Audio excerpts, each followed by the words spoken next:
Монгол улсын үндсэн хуулийн дагуу батлан хамгаалах бодлогын дагуу батлан хамгаалах багц хууль мөн хэлийн хууль гарсан.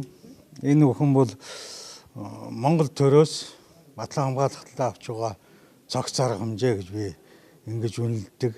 Батлан хамгаалахын сайд өнөөдөр сангийн хайрхан дүүргийн бэлтгэл офицеруудтай уулзаж батлан хамгаалах бодлогын талаар авч хэрэгжүүлж байгаа өнөөгийн ажиллагаа Монгол цэргийн дэлхийн дахин гүйцэтгэж байгаа үүргийн талаар тодорхой мэдээлэл өгсөнд баяртай байна. 1990 онд мөрд зүүсэн 26 хүн Монгол улсын үндсэн хуулийг баталсан юм.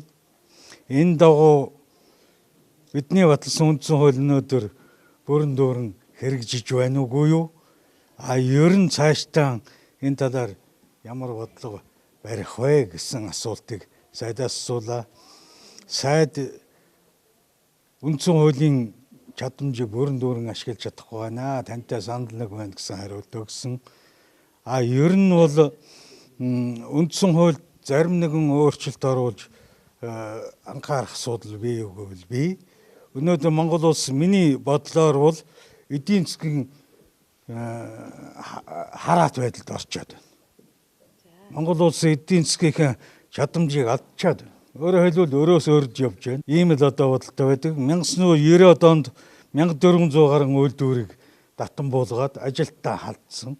Ингээд Монголын сайхан ажиллах хүчин гадаад ажиллах хүч гэж гарч байна шүү дээ. Эх орондоо цалин хангамжийн нөгөөд бүтээн байгуулалт хийсэн бол ямар их хүч байх вэ гэж би дотроо бодож явдаг. Ийм л бодолтой. Тэгээ сайд хэллээ. Батлан хамгаалах зөвсгөх төчөнд албааж байсан офицер болсон хүчний мэрэгжил чадамжийг цаашд бүрэн дүүрэн ашиглах ёстой.